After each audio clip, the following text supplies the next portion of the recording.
학생 여러분 안녕하세요. 즐거운 과학 시간입니다. 자, 이번 시간에는 중3 과정에서 구름과 강수 상대 습도에 대한 내용을 알아보도록 하겠습니다.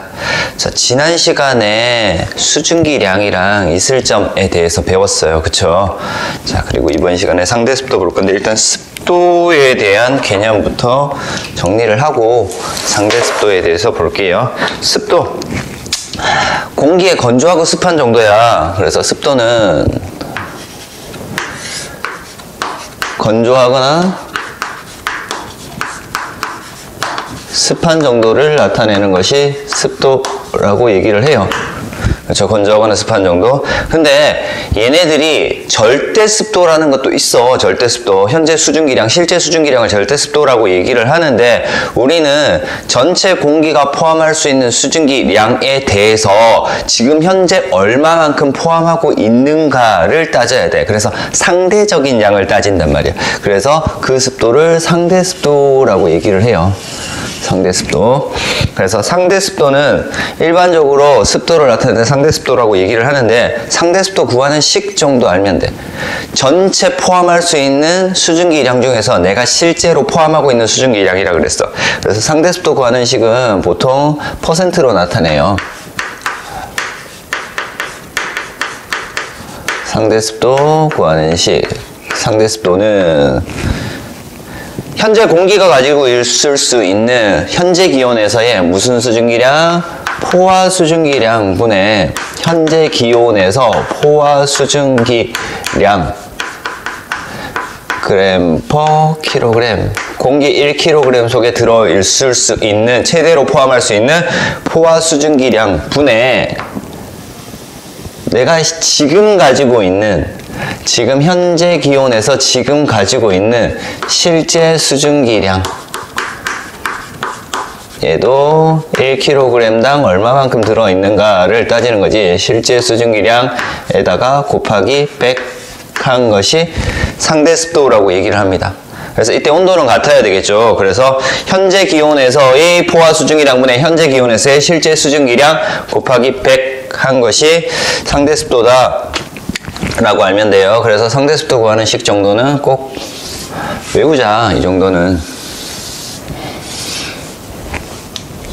이렇게 하나 정도는 외워둡시다. 자, 그러면은 기본적인 식을 이해했으면은 그래프 보면서 우리는 상대 습도를 어떻게 구할까? 그냥 대입만 시켜주면 되는 거거든요. 자, 밑에 그래프 보면은 A 공기를 예로 들었단 말이에요. A 공기. 요 지점에 있는 공기야. 자, 그러면은 우리가 알아야 되는 거 지난 시간에 했던 것들 A 공기에서 현재 기온 얼마야? 25도씨다. 그지? 25도씨. 기온 알면 뭐 할 수 있다 그랬니? 포화 수증기량하고 기온하고 같이 다닌다 그랬다. 그쵸? 그래서 25도씨에서의 포화 수증기량이 얼마라고? 20.0g per kg이다 라는 거 알 수 있어요. 그래서 포화 수증기량은 20이다 라고 할 수 있고요. 자, A 공기가 가지고 있는 실제 수증기량, 지금 현재 그냥 가지고 있는 수증기량이야. 그럼 얘는 가로로 이렇게 쭉 가면 돼요. 그래서 얘가 가지고 있는 실제 수증기량은 얼마라고? 10.6 g per kg. 10.6이야. 그치? 자, 우리 여기서 하나만 더 하고 넘어갈까요? 자, A 공기를 냉각시켰을 때 포화 상태에 만나는 이 온도를 무슨 점이라고 해요? 이슬점이라고 얘기를 하죠. 그래서 이슬점에서의 포화 수증기량이랑 실제 수증기량이랑 같다라는 거 알 수 있습니다. 자, 그러면은 우리 포화 수증기량과 실제 수증기량 현재 온도에서 25도씨 A 기온의 A 기체의 A 공기의 현재 기온 25도씨에서의 포화 수증기량과 실제 수증기량을 찾았죠. 그럼 여기다 이제 대입만 시켜주면 돼. 상대 습도 구하는 식. 상대 습도는 자, 이렇게 할까요? 상대 습도 퍼센트죠. 상대 습도는 포화 수증기량 얼마? 20.0g per kg 분의 실제 수증기량 10.6g per kg 곱하기 100. 이거 계산하면 얼마 나와요? 얼마 나와? 53%. 그래서 지금 상대 습도는 53%다 라는 거 쉽게 구할 수 있습니다. 이렇게 계산할 수 있으면 돼. 그래서 상대 습도는 계산만 할 줄 알면 된다 라는 거. 그래서 내가 가질 수 있는 포화 수증기량, 내가 최대한 많이 가질 수 있는 수증기량에다가 현재 얼마만큼 가지고 있는가를 비율로 나타낸 거, 이것을 상대 습도라고 얘기를 합니다. 자, 상대 습도의 변화 보도록 하겠습니다. 상대 습도 구하는 식이 옆에 이렇게 나와 있단 말이야. 그쵸? 그래서 밑에 있는 포화 수증기량은 뭐에 의해서 결정이 돼요? 기온, 현재 온도에 의해서 결정이 되고요. 그리고 실제 수증기량을 결정하는 것은 뭐였다? 이슬점이라고 하는 거랑 같이 다닌다라고 얘기했어. 그죠? 실제 수증기량 이슬점하고 같이 다녀. 자, 그러면은 기온에 따라서 포화 수증기량이 달라져. 첫 번째.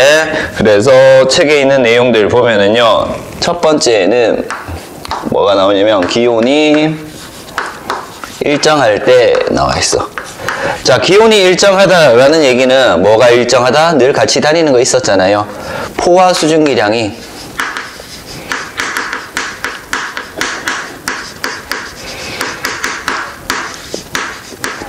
일정하다라는 얘기죠. 분모가 일정하다는 얘기야. 그러면은 이 상대 습도는 분모가 일정한 상태에서는 분자에 대해서만 영향을 받을 겁니다. 그쵸? 그래서 그러므로 뭐에 의해서? 실제 수증기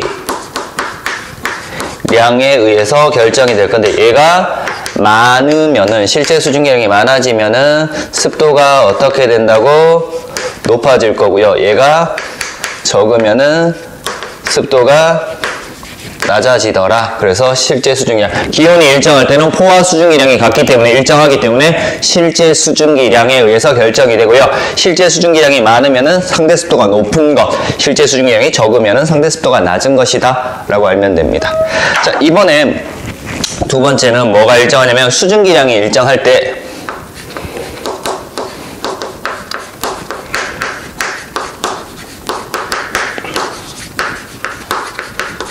수증기량을 일정하다고 둘 겁니다. 그러면 이 수증기량은 어떤 수증기량이냐? 실제 수증기량이죠. 지금 현재 기온에서 내가 가지고 있는 수증기량, 어떤 공기가 가지고 있는 수증기량, 실제 수증기량이 일정하대. 그러면 분자가 일정한 상태잖아요. 그쵸? 그럼 기온에 따라서 포화 수증기량이 달라져. 그래서 실제 수증기량이 일정할 때는 기온이 높아지면 포화 수증기량이 증가하겠죠. 그러면 분모가 커지니까 결과적으로 어떻게 된다고? 습도는 낮아지게 될 거고요. 기온이 낮아지면 포화 수증기량이 감소하기 때문에 습도는 높아지더라 라는 거. 그래서 뭐에 의해서? 기온에 의해서 습도가 결정이 되더라. 기온에 의해서 습도가 결정되더라 라는 것 알 수 있습니다. 기온에 따라서 포화 수증기량이 달라지기 때문에 습도가 달라진다 라는 것까지 알면 되겠네요. 자, 이런 식으로 해서 상대 습도 변화, 기온이 일정할 때는 실제 수증기량, 수증기량에 의해서 변할 수 있고요. 수증기량이 일정할 때는 기온이 달라지면 습도가 변할 수 있더라 라는 것 알 수 있었습니다. 자, 그래서 여기에서 예를 하나 들게요. 예. 자, 밀폐된 공간입니다. 밀폐된 공간에서 난방을 한다라는 거 볼게요.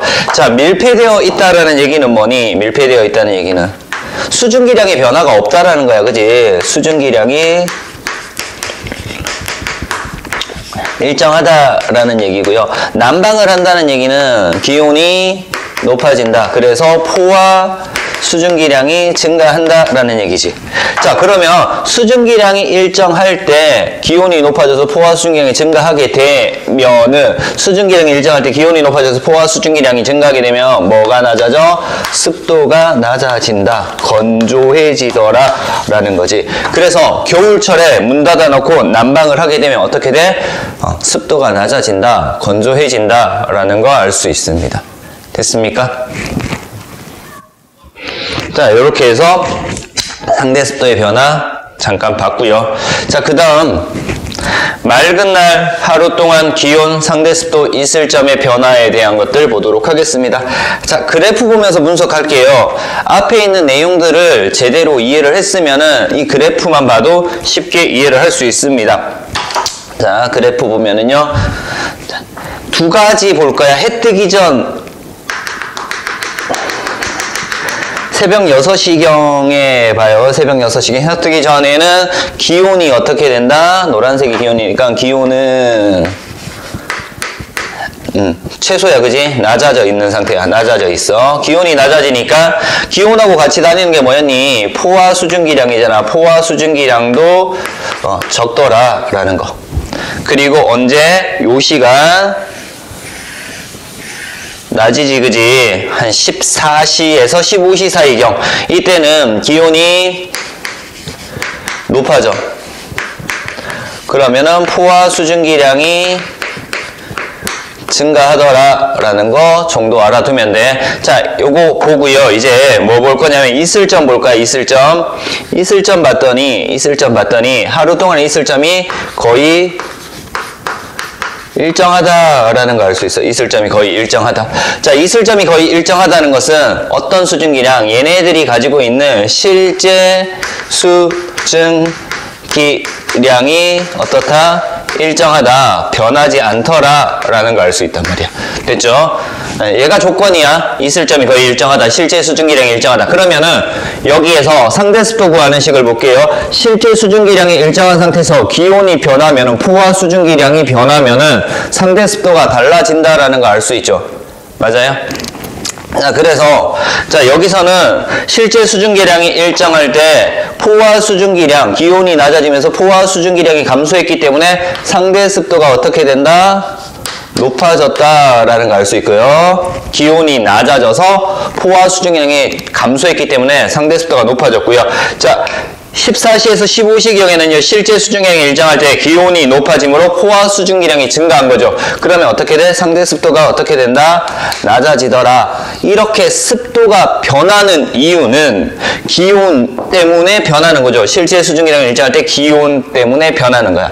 그래서 이슬점 변화는 어떻다고? 맑은 날 이슬점은요, 일정하다. 거의 일정하다. 그래서 실제 수증기량은 일정하다라는 거고요. 여기서 보는 거야. 기온이 높아지면 포화 수증기량이 증가하기 때문에 상대 습도는 낮아지더라라는 거 알 수 있는 겁니다. 이해돼요? 자, 그래서 이런 것들은 학교에서 시험 볼 때 서술형 문제로도 자주 출제되었던 것 중에 하나입니다. 그래서 봐야 되는 게 뭐다? 그래프에서 아침 해 뜨기 전 그리고 오후 2시경에서 가장 낮은 것이 기온, 가장 높은 것이 기온. 그렇죠? 그리고 아침 해 뜨기 전에 기온하고 반대로 나타나는 그래프가 상대습도 그래프. 이때 맑은 날은 이슬점이 거의 일정하다라는 것들 알아두면 됩니다. 자, 맑은 날은 이렇게 되고요. 만약에 비가 온대. 비가 오면은 공기 중에 습도가 엄청나게 높아. 비 온다는 얘기는. 맞아요? 그래서 상대 습도가 이렇게 변하는 것이 아니라 비가 올 때는 어떻게 되냐면 비가 올 때는 상대 습도가 거의 100%에서 이렇게 일정하게 나타날 거야.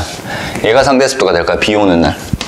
비 올 때 상대 습도는 이렇게 될 겁니다. 온도 변화도 거의 없어. 근데 이슬점은 어떻게 돼? 습도가 높기 때문에 맑은 날 이슬점보다 훨씬 더 높은 온도에서 이슬점이 형성이 될 겁니다. 기온하고 비슷한 온도에서 이슬점이 형성될 수 있다. 뭐 그런 것들도 참고로 알면 좋을 것 같습니다. 자, 이렇게 해서 상대습도에 대해서 알아봤어요. 이번 시간에 공부한 내용은 상대습도 구하는 식, 그래프 보고 포화 수증기량이 어느 정도인지 실제 수증량이 얼마나 되는지를 확인하고 난 다음에 대입만 시키면 쉽게 풀 수 있는 내용이었고요. 그리고 두 번째 뭐 봤다? 상대습도는 왜 변하는가? 기온 때문에 포화 수증기량이 변하기 때문에 상대습도가 변할 수 있고요. 그리고 실제 수증기량의 차이에 의해서 상대습도가 변할 수 있다라는 거 봤고요. 자, 그럼 맑은 날은 기온이나 상대습도가 어떻게 변할까? 라는 것까지 알아봤습니다. 자, 이번 시간 상대습도 수업 여기서 마치도록 하겠습니다.